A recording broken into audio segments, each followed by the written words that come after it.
Você já se perguntou como Jesus reagiria diante de uma pessoa narcisista? Aquela pessoa que sempre precisa estar certa, que se coloca como o centro do mundo, que faz você se sentir culpado por tudo.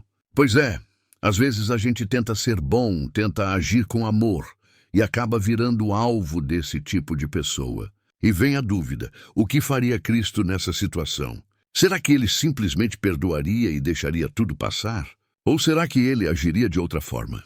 Hoje eu quero conversar com você de forma simples, direta e verdadeira sobre como Cristo lidava com pessoas narcisistas. E mais que isso, como a gente pode aprender com ele a amar sem se anular. Parte 1. O que é o narcisismo? Quando a gente fala em narcisismo, muita gente pensa logo em vaidade, em alguém que se acha bonito demais ou importante demais. Mas o narcisismo é algo bem mais profundo. O narcisista cria uma imagem de si mesmo, uma imagem perfeita, intocável, e passa a viver em função dela.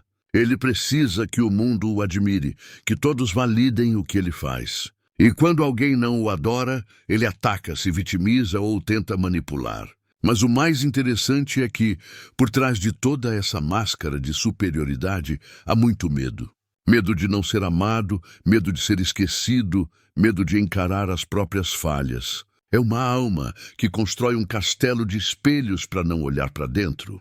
E é exatamente aí que o exemplo de Cristo se torna tão poderoso. Porque Cristo é o oposto do narcisista. Parte 2. Cristo, o oposto do narcisista.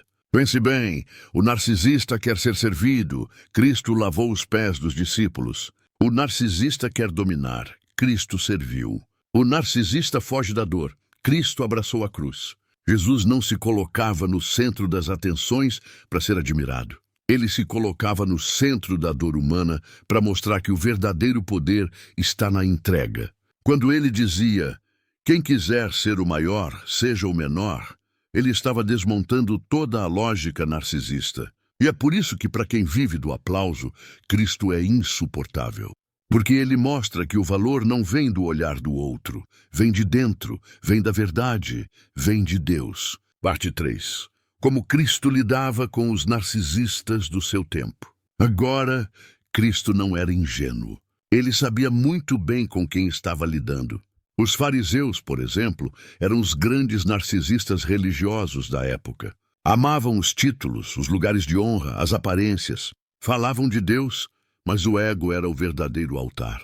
E o que Jesus fazia? Ele não os odiava, mas também não se deixava manipular. Ele falava a verdade, direto, com firmeza, e quando percebia que o coração estava fechado, ele se retirava. Jesus não insistia onde não havia abertura. Ele dizia, se alguém não vos receber, sacudam o pó dos pés e sigam em frente. Isso é sabedoria emocional. Isso é limite espiritual. Cristo amava, mas com consciência. E o amor consciente é o que mais assusta o narcisista, porque é um amor que não se curva. Parte 4. O olhar compassivo sem submissão. Agora presta atenção nisso. Cristo via o narcisista, o manipulador, o hipócrita, e ainda assim tinha compaixão. Mas a compaixão dele não era fraqueza, era lucidez. Ele sabia que por trás da arrogância havia dor, mas sabia também que o amor sem limite vira destruição. Por isso ele amava e colocava limites. Quando ele dizia, Pai, perdoa-lhes porque não sabem o que fazem, ele não estava dizendo, tá tudo bem. Ele estava apenas não se deixando contaminar pelo mal do outro. Perdão não é permissão. Amor não é submissão. Cristo amava de um jeito que libertava, inclusive a si mesmo. Parte 5. O que Cristo nos ensina diante do narcisista. Então, como seguir o exemplo dele? Aqui vão algumas dicas práticas. Primeiro, não confunda amor com culpa. O narcisista vai tentar te fazer sentir culpado por não ceder. Mas Cristo nunca foi movido pela culpa. Ele foi movido pela verdade. Segundo, saiba a hora de se afastar.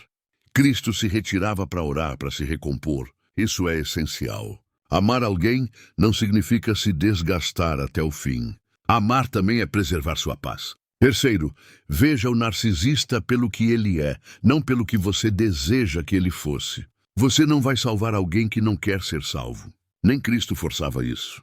E por fim, não deixe que a dor do outro apague a sua luz. Você pode amar, perdoar, orar, mas a sua dignidade é sagrada. E Cristo te ensinou isso com o exemplo da cruz. Ele se entregou por amor, mas nunca por manipulação. Então, da próxima vez que você se perguntar como Jesus agiria diante de um narcisista, lembre-se disso.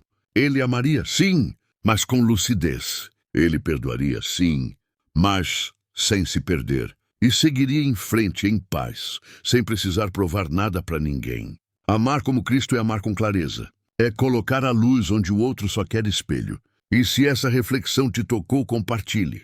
Porque muita gente precisa ouvir que é possível viver o amor de Cristo sem abrir mão de si. Se esse vídeo te ajudou, curta, comenta e compartilha. Até a próxima.